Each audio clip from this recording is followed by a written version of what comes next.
Today, we were going to, I think, finish the Banner Saga.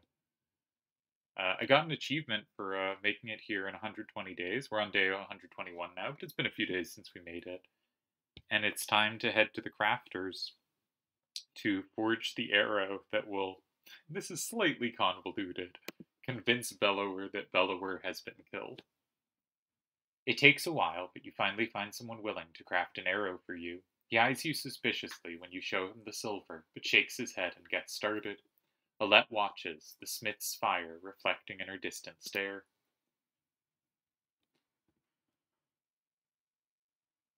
I talked with Avon a long time while you were gone. He told me a lot about Juno. Is she really as powerful as he said? Certainly seems that way. It was hard to tell, or maybe too powerful. I'm gonna go with certainly seems that way. That might be the most luck we've had so far. Dad, I think I know what's gonna happen now. An arrow. She's gonna make you shoot Bellower, isn't she? I don't know for sure. Come on. Who else is going to do it? Ivor. Alette, I know where this is going. You're afraid of me dying. This isn't like before. We can't run this time. It's not what I... Let me do it. What? Why not? Because you think I'll get hurt. What do you do when Bellower comes straight for the person holding the one thing that can destroy him? Let me speak. Everything's changed. Skogar feels so long ago. I'm not asking because I'm afraid of losing you. I'm not I'm not afraid of anything anymore. Let me do it because you know I'm a better shot. I have a better chance of puncturing his armor. We only have one shot. I'm not a child anymore. I'm not just some girl. I'm your daughter. I can do this. For once, let me decide what happens to me. Well, we have a decision to make. I think in general there have been a few things that have continuously motivated this playthrough. One is I have been following what Ivor tells me to do. When he has advice, I tend to take it very seriously.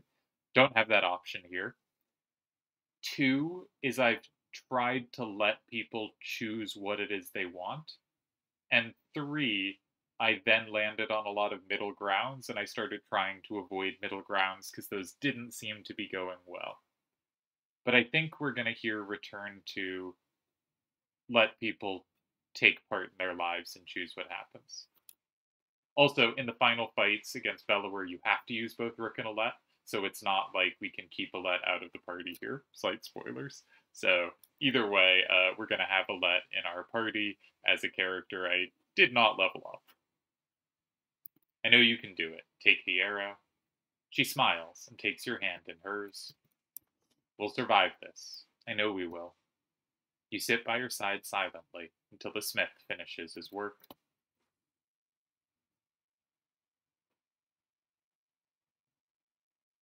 We've crafted the arrow. I think that's it. Ah, we have Juno to talk to.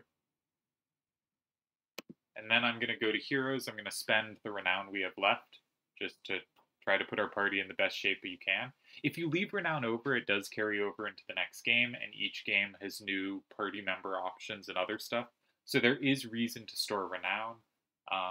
Just to talk a little about the future of the series, keeping supplies up stops being near as important to deal in the later games. So if you liked that aspect, then this game is really the one for you.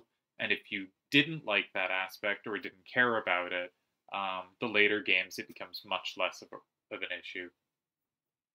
The second game also has significantly more enemy diversity than the first game does, which is a nice change of pace and adds some interesting tools to the stuff your party members can do and to the new party members. I think for me, the second game is probably the peak of the series. The third game, gameplay wise, starts adding more random chance elements. It adds some interesting elements, but a little too much random chance for me. And I think while the story stays good, I think its conclusion is not, as is often the case in things, quite as good as the build up. So for me, I think I would rank them 2, 1, 3. If you're thinking of playing this series, but they're all really good, and I think any order is legitimate. I have a soft spot for one. It's the start of the series, and it kind of sets everything going really nicely. But I think two is a little bit more interestingly complex of a game in a bunch of ways. And I think two adds some good tools. There's also a little more variety in playing through two again, because one, you tend to get the same equips each time, and two, I think it's a little more randomized. So, a big fan of two is what I want to say, and while it's going to be a while, I think, before I play it, if I do play it, I really, really like that game and think very highly of it. And so if you enjoyed this one and want to continue, uh, 2 is very much worth playing. And again, greater enemy variety creates some different stuff going on. Let's get back to here. There he is. Juno is in the middle of an animated debate as you approach, the arrow in your hand. There is little time left. Bellower knows we're here. Whether he is waiting for more of his forces to arrive or simply wants to starve us out first, I cannot tell. But he will not expect a direct attack. Is this a joke? How are we going to do that? I will take a handful of warriors to face him. I can keep a small group hidden from sight. The rest of you will lead the charge from here. With luck, Bellower will send his armies away from himself to meet you. What about the ravens? They may protest. They will not. I've arranged a task for them. Even if you make it to Bellower, what chance is there of defeating him? We saw what happened at Einertoft. That thing cannot be killed. Juno shows them the arrow you had forged from the Godstone silver. This will make him bleed like the rest of us. Once he is pierced, he will be vulnerable. It is important for all our characters to believe this to be true, so she is certainly not going to tell the rest of the party that this isn't quite how it works. She looks you in the eyes. We have only one. Do not miss. And bring only those you absolutely need. It will take all my concentration to keep the other dredge from swallowing us up. I cannot join in battle. And if we kill Bellower, then what? The dredge will just wander away. That is my belief, yes. I can't say for certain. This is a doomed plan. Help us hold out here until the ships are finished. And then what? Bellower will hound our every step all the way to Arborang, where I am certain more sunder await. Now is the time to speak to loved ones, and the memory of any god that pleases you.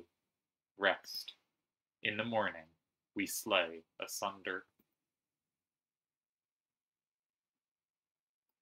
Despite not having, personality or character or much backstory attached, I think Bellower makes for a good final boss in this game and a good final challenge. We have good morale. We don't have the option to rest anymore, but I'm very happy with good morale. Let's go to our heroes. We have 34 days of supplies. We are well equipped, though we don't need it anymore. And we should think about what our final party is. So I think the first decision is we're going to bring in Ivor. And Ivor, the strength resist is really good on him. I really liked that for him. Who is our next pick? Well, I think we're going to want Avend. The armor heal is really valuable. He also has a very good equipment. We're certainly going to want Eagle. I should have picked him first. I love Eagle. We're going to want Eagle. We're going to have to be very careful about Alette. It will be easy to get her to fall here. And because she has the silver arrow, if she goes down, it's not just getting knocked out. That is a game over. This game essentially continues when you lose fights. You just get everyone injured and don't get the rewards. It is not a game that wants to kind of gatekeep playing you to playing well. But this fight you have to actually win. And it's not an easy fight to win, as I recall. And for our sixth member, we've been using Crummer. I'm going to unequip characters we're not going to use here, just so everything is available to me. All the tools. And so I'm reminded of the tools. +1 move, -10 dodge strength. Okay, that's not a good item, but we will keep it in our inventory. And our final choice, it's not going to be Oddleaf. And maybe we will want the World Hook somewhere else. Our choice, I think, is between Hakan, Crummer, and Maugre. Now, Crummer is a 13-17 with 4 break if we level him up again. And we can. Hakan is a 12-18 that probably doesn't need much break. Also is quite an interesting item. Plus 20% dodge strength, plus 2 strength. So he's like, yeah, he's pretty huge. What does Crummer have attached? Crummer has a Let's Bracelet, which is also very good. And the last one is Mogger, who has plus 2 aggro, plus 1 strength. I don't think that's an amazing item. He has 18, 12, 4 break. So if we send in Mogger, we have another wall. And we have a really good unit for breaking things. If we send in Crummer, we have another attacker, and we could have a good unit for breaking things. But if he's breaking stuff, I'd rather have Mogger's huge armor. I think I'm going to go Mogger's huge armor. I think bringing in Mogger really respects how this playthrough is gone. He was the MVP of his team, and now we just got to figure out what to put on him. But his, he has the 18-14 max, which is really good. Like, if you look at other Varl, Gunnulf's max was way lower. Crummer's is 13-17. 18-14 is obviously at least raw numbers higher. Gris is 15-15. 12-16. Bercy's not very good. Hakan 12-18. Just very good core stats. Even though we couldn't max out his strength, it's still very good. 18-14. And now we need to think what to put on him. So let's look at our equips. Draw aggro. Useful, but I don't think he's going to have time to do much resting, so this is mostly draw aggro plus 1 strength. I think that's currently the pick, but I'm not super excited about it. 20 dodge strength plus 2 strength. So that's 1 extra strength. The rest I don't think will matter this fight. Do I want 2 aggro or to dodge strength and an extra strength? I think we're promoting you to this one. Knockback, I don't care about. Plus 3 strength or plus 2 strength and the ability to 20% dodge. 18-15 just sounds really powerful to me. I think that's our choice. Nope. Nope. I don't want him to be avoiding aggro. Nope. Nope. Nope. Nope. So, right now he has plus 3 strength. Is that better than plus 1 strength, plus 1 armor, plus 1 will? I like Mogger's use of will. It means anyone who hits him takes extra armor damage. But I'm really thinking maybe the plus 2 break. Then he has 6 break. Then we have 2 units with 6 break. We can bring things down, threats armor down so quick. I think I'm going to go with break. I'm going to give him the World Hook. And now we have the question what to give Alette, and I think it's got to be Alette's Bracelet. And we're going to promote her the one time we can. It only costs 5, and we're going to put it into armor because we can't afford her to get taken down. And strength is more useful offensively, but if you really want to survive, you want them to have to whittle down her armor. And also, armor is something I can heal. I cannot heal strength. So I think this is our final team. I would like to include Yrsa, but I don't think we have another slot for an archer. I also like Oddleaf, but I think I like Yrsa a little more. I like Oddleaf more as a character, but Yrsa as a playable. Crummer and Hakan would have both been really nice to include, but I think the 2 big Varl of our playthrough were Ivor. Really hard to not rely on Ivor. He's the one Varl for most of the playthrough in the human group. And Mogger was our MVP for the Varl group. Eagle's a superstar. Have to use Rook. And I think Avent gets the last slot. I think his Mender abilities are just too useful. So there's our final team. I don't know if I'll be able to beat this the first try. This might take me a little while. I'm going to include however long it takes me. I don't remember the mechanics of this fight incredibly well. I think I know them, but I'm not 100% sure. And I think this is a fight of figuring it out as you play. Like, you're probably going to fail this fight a few times, especially on harder difficulties. The silence is what you remember. You rise in silence and walk through empty streets. Upon the wall, 2 armies stand quietly watching each other. Your footsteps echo on the wooden floorboards as you approach Juno. She breaks the silence. It's time, Juno says. Gather your allies. Today one thing will end, another will begin, and our actions will decide on which side we stand. The big one. Bellower, the Sunder, and also like the worst Sunder, which is tough. Yeah, this is our party. Should be able to do it if I play well. I think the party is in really good shape. Hopefully we can draw a lot of fire on Eagle. Hopefully Ivor can weaken something early. Mauger is a wall. Hopefully most of their hits go to Eagle or Mauger, and we can, up their armor again. Got to be very careful with Alette. Rook has good break. That's what we got. That's what we got. See what the battlefield looks like. I feel like there might be other stuff going on in a nice way in it.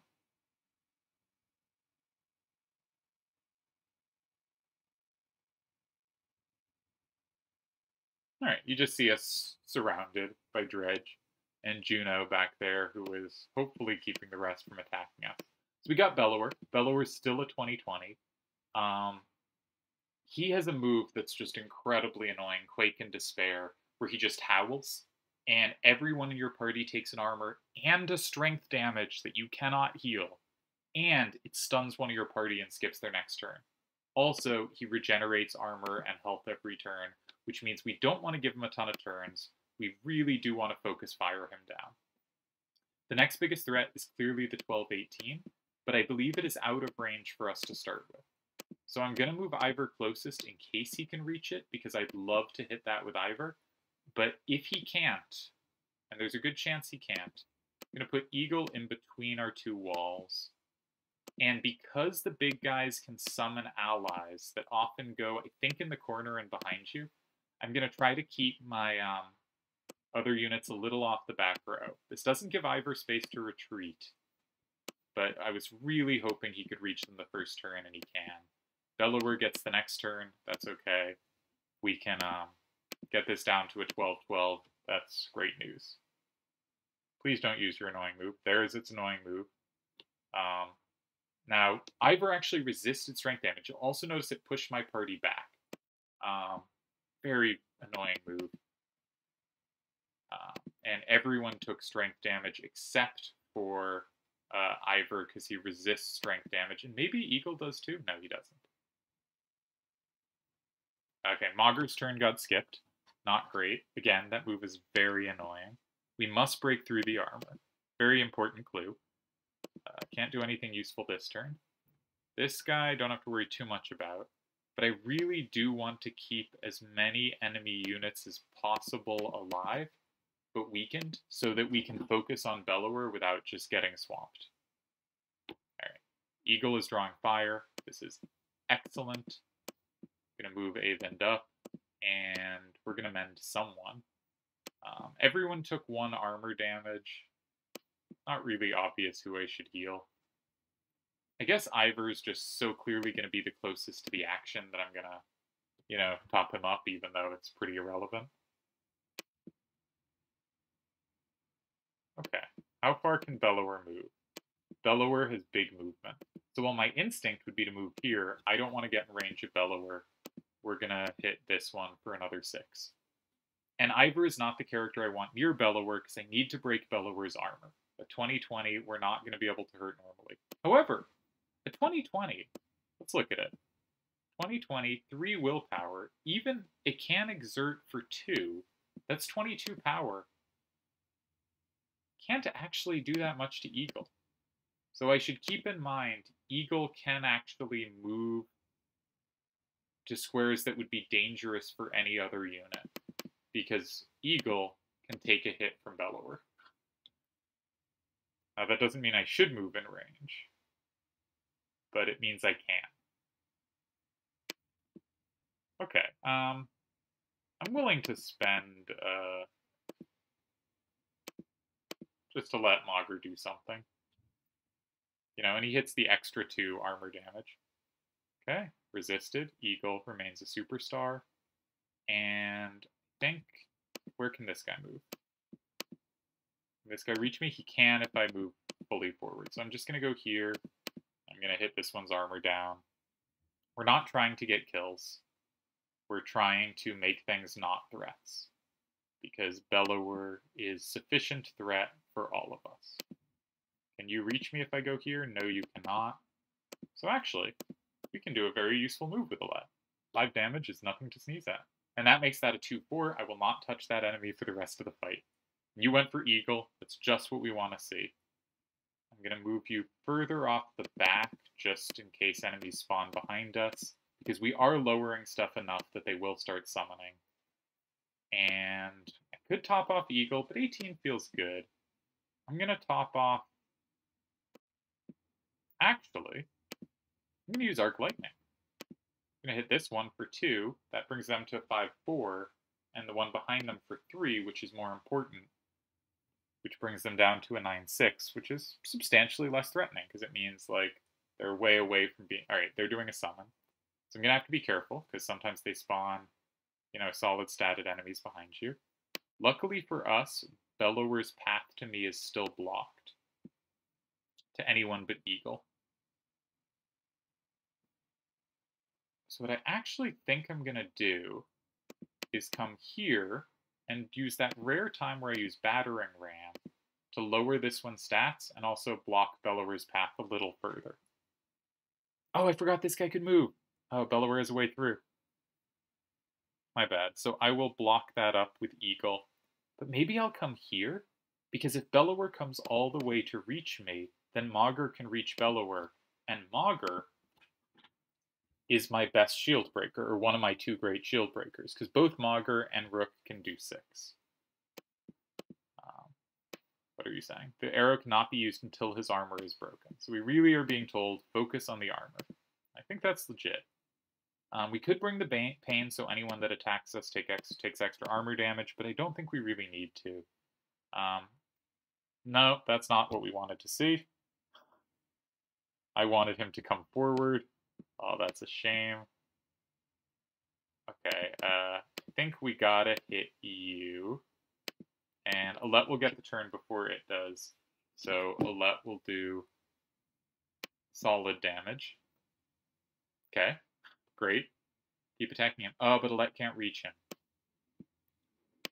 So we have to move closer. Maybe this is risky, but we bring it down to 8. Actually, what's Thread the Needle do again? It's all units doing bonus armor break damage. I think it does normal damage plus break. You don't really need that. So, okay. I'm going to hit you for 3, because getting you down to 8 makes Alette's 8 armor much safer when it gets its next turn. Alright.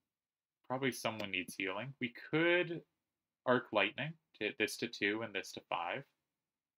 We could also Arc Lightning there, but I think... Oh, did you just get a summon off? Because there was someone summoning a turn ago. Ah, yes. No, that's not on the field. Okay, I'm not sure what happened there. I think the summon got cancelled at some point. Okay. What do we need to do? I think it's worth Arc Lightning. This guy gets a turn soon. Not tune. And if I Arc Lightning... Alright, I have to move 1 up, but that's not too risky.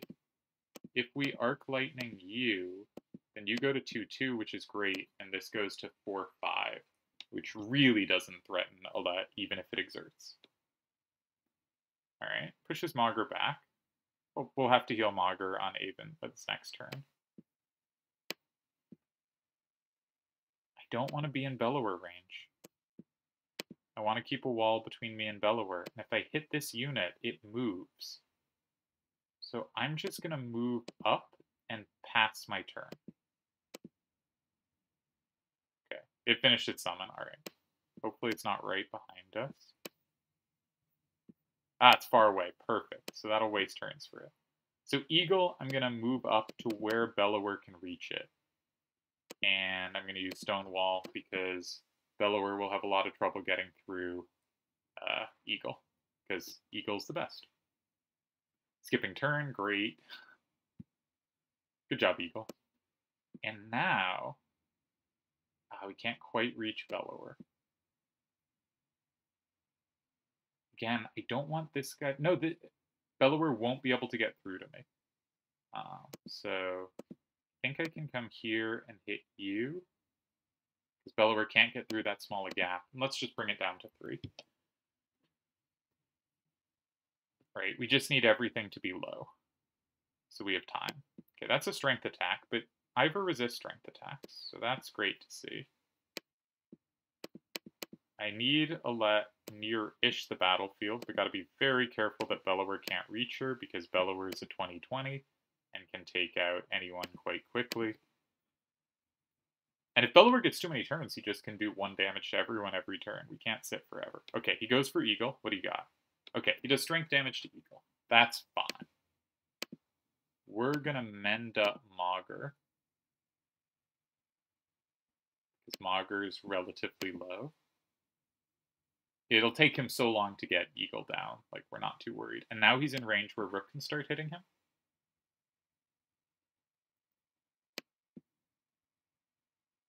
Alright, Ivor can't do anything all that useful here. So I'm going to move next to Eagle, so Eagle gets the +1 to armor boost he gets when you are next to him. And I'm just going to hit this, hope that... Oh no, it's not next to anything. I was thinking the splash damage would hit Bellower, but it doesn't. Okay. Eagle is on permanent Stonewall duty. It is a problem that he's running low on willpower. We might need to kill something so that we can use the horn. Okay, we are taking hits. Okay. But if I hit you for shield damage, that will hit things near you, including Bellower. No, it doesn't.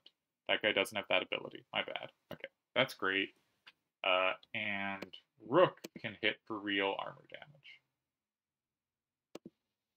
Yeah. And we're going to be spending all our willpower on this. We got to try to get Bellower down. Great to see them added a new unit that isn't anywhere near the field. And we got to get Alette into a place where she's not getting hit every turn. So I'm going to pull her back as far as I can. Oh, I'm a little worried that this... I'm glad this guy moves after Bellower.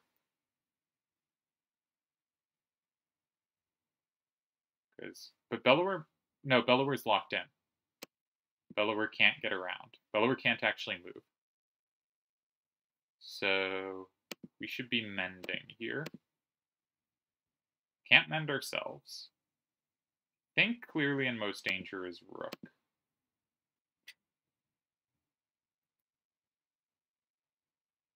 I wish that had moved different square, but that's okay. If I kill this one, then maybe Mauger can get around and hit Bellower next turn, and Bellower is still blocked in. And that also gets me a willpower for... Oh no, Bellower's not blocked in. I'm such an idiot. Okay. Oh, thank the heavens. But now I can move here, and that gives Mauger space to move in. We're going to give Eagle our stone wall, our will for stone wall. Just make sure he has it up. Alright, Eagle doing great work, and now Mauger can get in and hit Bellower. Now you'll notice we've done 7 damage to Bellower. What's Bellower at? Bellower healed 1. Okay, I thought it was more than that. Maybe it's more on higher difficulties. Alright, I should have +1 there, because we really got to get it low. But I think getting it to 1 works. I think this is low enough that we break its armor. We have enough power. This is the moment. Do or die.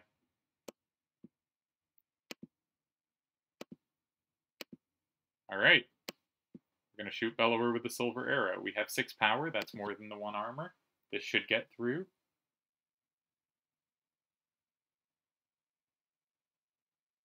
Okay. And... loading.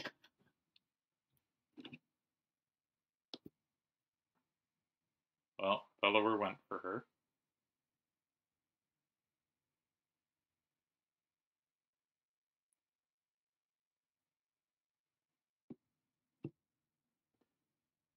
It's not great.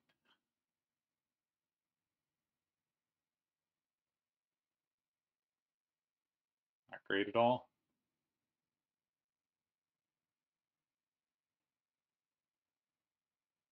That looks bad. No. Please help her. Haste, Rook. Finish Bellower now. Well, we gotta try. 16, 11, 10, 13, 10, 15, 8, 8. I want Ivor to hit this guy, and I want him slightly awkwardly lined up so he can stay farther from Bellower.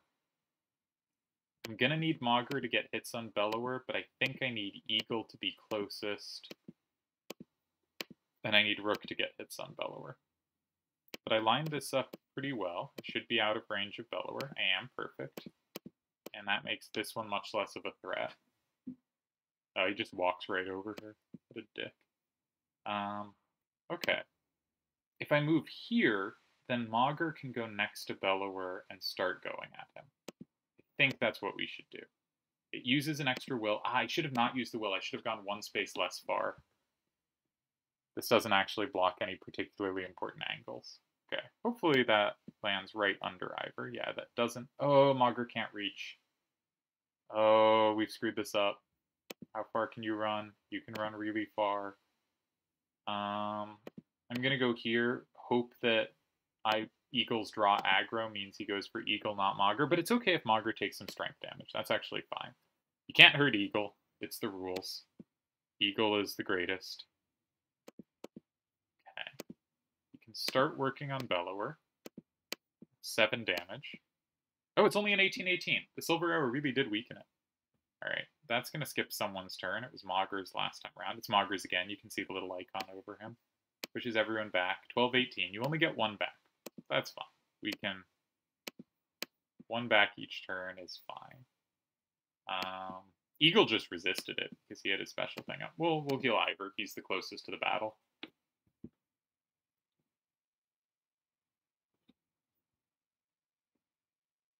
And we're going to want Ivor high on strength because Ivor's going to have to... So there's a question, do I back up? But I'm going to hope Bellower is drawn to Eagle. And I'm going to... I'm not sure getting that kill is useful. Remember, this guy can lower everyone's armor and up their attack. So I really want Eagle to draw fire, so we're going to use Stonewall. I think she just said end this now.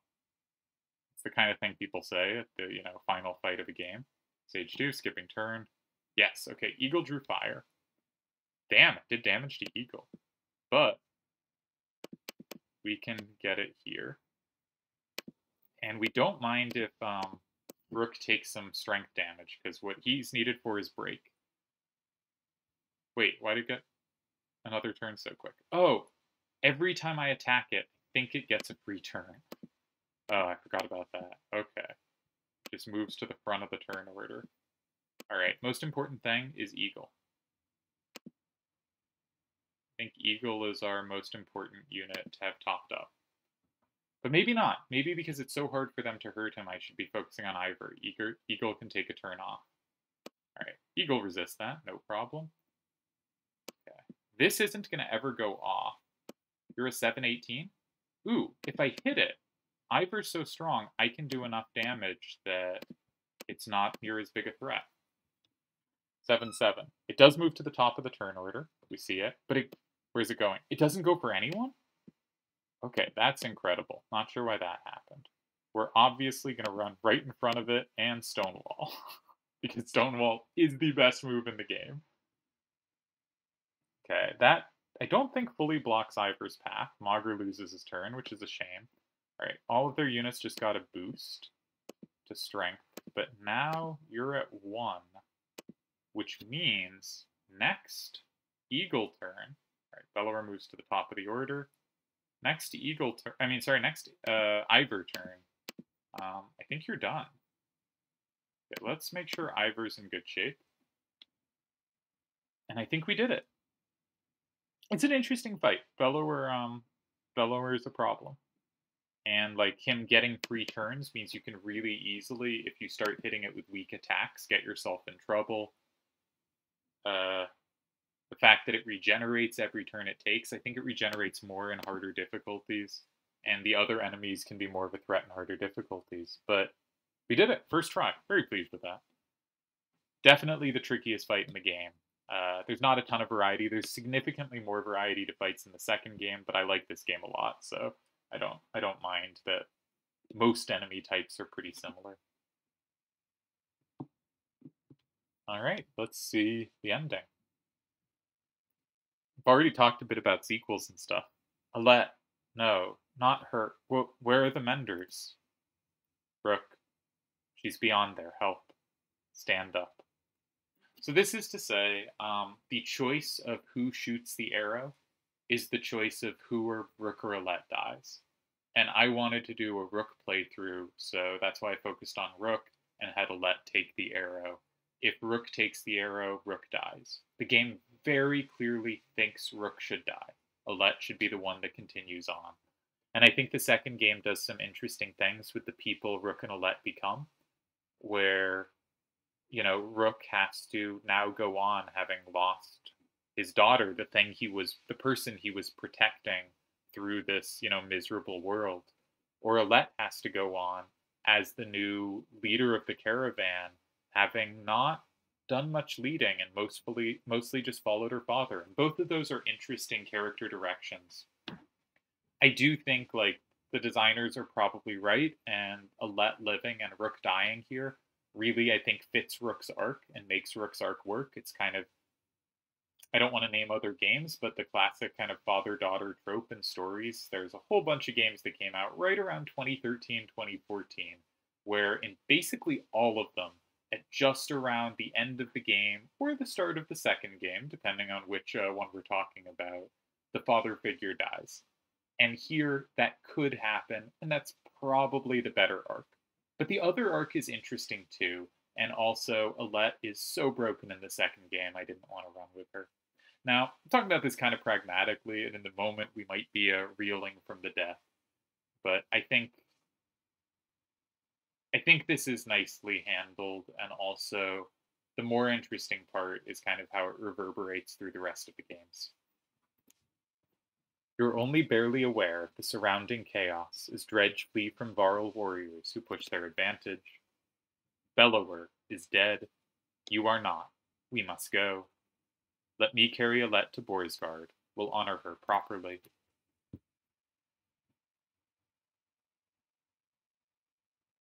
But if you are playing yourself, I think Alette is really fun to use in the second game, and I also think the story is a little better overall with Alette surviving. So if I were you, I would have Rook take the arrow and continue from there.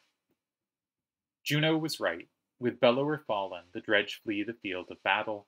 You return to Borsgard, but have almost no memory of doing so, aside from image of Alette's still body being carried in Ivor's arms.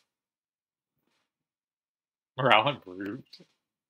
I mean, we beat Bellower. I guess other people aren't reeling from, but it's kind of funny to have your main character in misery because the person they care most about is dead, and then it pops up, morale improved. So we should have the time we need to finish the ships. I think you're right. The Dredge don't seem interested in us anymore. Since Bellower fell, they've been going their own way. The Ravens have been keeping the docks clear. Juno's talking to them about something now. When those longships are ready, we'll be able to sail all the way to Arborang. With luck, before the darkness shows up here. How far south has it spread? I couldn't say. Hopefully not far. We'll get the prince back to his home, and Akan has already decided to come with us. There's not much else to go back to. The two look up as you approach.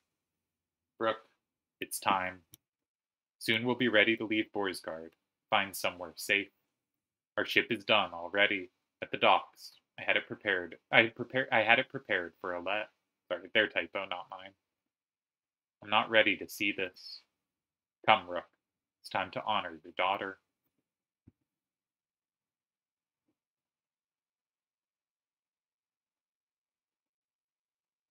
And we get the Viking funeral rites. Put off to sea with weapons and scrolls and comfort for the afterlife. Rook looking pretty broken here.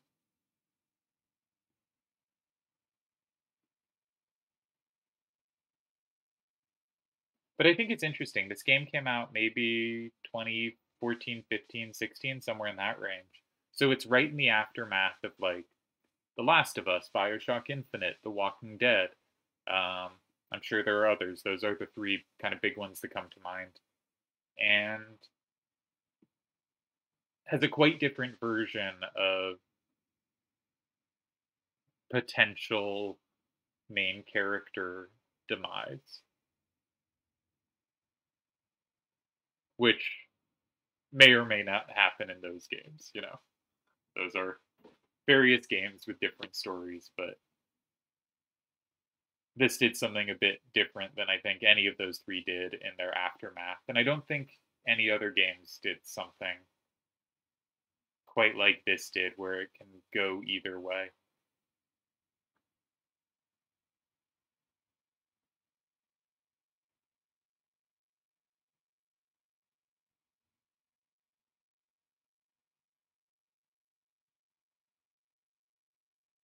The light goes out, and I think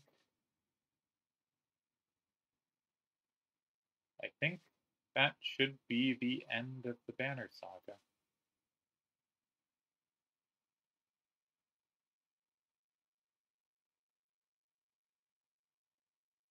Really hope you enjoyed it. I find it really fun to play through. I think there's not a lot of story, but I think the writing is very good, and there's a nice sense of world and immersion in it. And just watching your caravan move, I think, really conveys that well and takes a nice part of that. Clearly, choices matter to some extent. People will always complain that choices don't mean enough or mean too much. But I think this does a nice job of both having a linear story to tell, which it tells well, and also having choices matter. If I click this, it just pauses it, so I don't have a way to skip this. I always like skipping. I'm not a big wait, what happened? I'm not a big watch the credits guy. I seem to have ruined everything. Now it's gone black. Guess that's all we got. But yeah, Banner Saga is great. Really hope you enjoyed it with me. And now I'm gonna return to recording FF7 stuff and maybe a next game. Because I like sharing the games I enjoy. And I have a PS1 classic I'd like to return to.